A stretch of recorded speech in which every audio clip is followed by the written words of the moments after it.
Picture this: a 14-year-old girl traveling alone in a carriage toward a foreign land where she doesn't speak the language.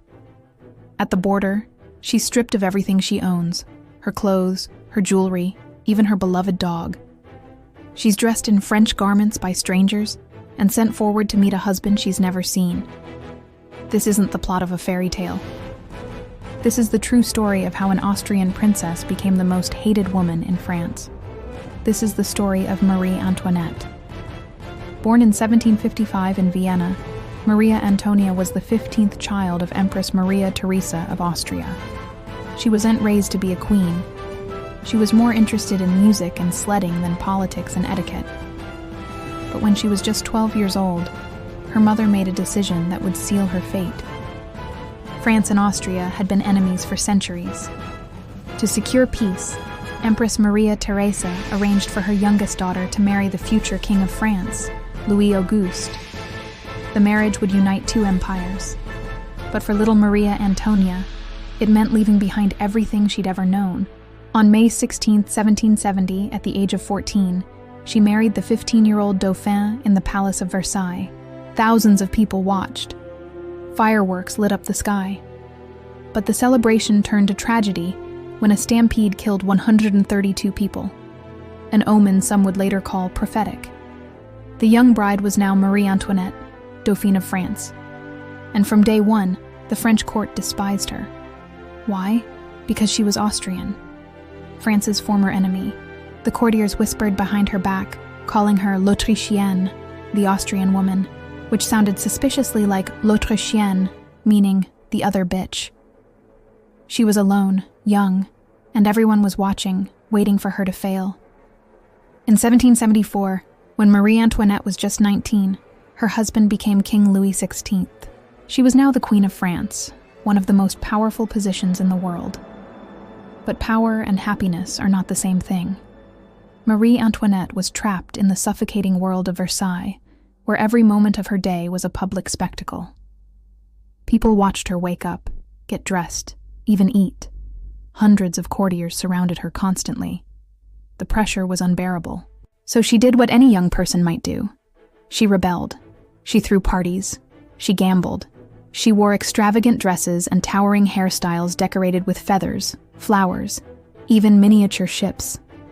She built her own private retreat called the Petit Trianon, where she could escape the rigid rules of court life and pretend to be a simple shepherdess. The French people were furious. France was drowning in debt, partly from funding the American Revolution. Meanwhile, their queen was spending fortunes on dresses and diamonds. Pamphlets circulated calling her Madame Deficit. Pornographic cartoons depicted her in scandalous situations. The rumors were vicious and relentless. But here's the truth. While Marie Antoinette did spend money on luxuries, her personal expenses were a tiny fraction of France's financial crisis. The real problems were decades of war, a corrupt tax system that exempted the wealthy, and a government on the brink of collapse. Still, she made an easy target. She was foreign, she was a woman, and she was visible. Then came the scandal that would destroy what little reputation she had left. The affair of the diamond necklace. A con artist convinced a cardinal that the queen wanted to secretly buy an extraordinarily expensive diamond necklace. The cardinal bought it. The con artist stole it. And although Marie Antoinette had nothing to do with the scheme, the public believed she was guilty. Her image was ruined. By 1789, France was starving. Bread prices had skyrocketed. The poor were desperate. And when people are desperate, they look for someone to blame. On October 5th, 1789, thousands of women marched from Paris to Versailles, demanding bread.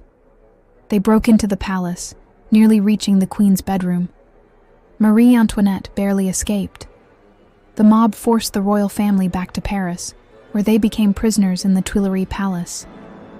The queen, you might imagine, was panicking, begging for mercy. But that's not what happened. Instead, something remarkable occurred. Marie Antoinette found her courage. She stood on the balcony before the angry crowd with quiet dignity. She refused to abandon her children or her husband. When given chances to escape, she stayed. Whether from loyalty, stubbornness, or a sense of duty, the queen who once cared only for parties and fashion became the strongest member of the royal family. In 1791, the family attempted to flee France, but were caught at Varennes. It was over. Louis XVI was executed in January 1793. Marie Antoinette watched from her prison window. 9 months later, it was her turn. On October 16, 1793, at 12:15 p.m., Marie Antoinette was taken to the guillotine. Her hair had turned white. She was sick and frail. But witnesses said she walked to her death with her head held high, the dignity she'd finally found never wavering. Her last words: "Pardon me, sir.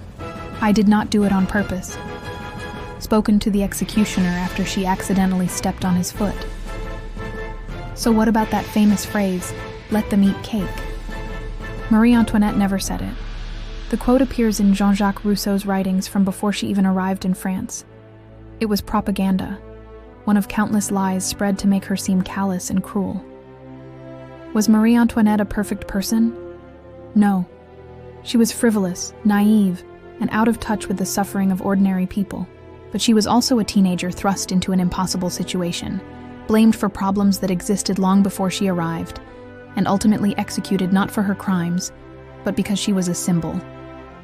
History remembers her as the queen with the fancy wigs and the extravagant lifestyle. But perhaps we should remember her as something else. A cautionary tale about scapegoating, about how easily rumor becomes truth, and about a young woman who found her courage too late to save herself, but just in time to reclaim her dignity. Marie Antoinette was 37 years old when she died. She never got to be the shepherdess she pretended to be at the Petit Trianon. But in the end, she became a queen. If you enjoyed this story, please like and subscribe for more fascinating historical deep dives. And let me know in the comments. Do you think Marie Antoinette was a villain, a victim, or something more complicated? See you next time.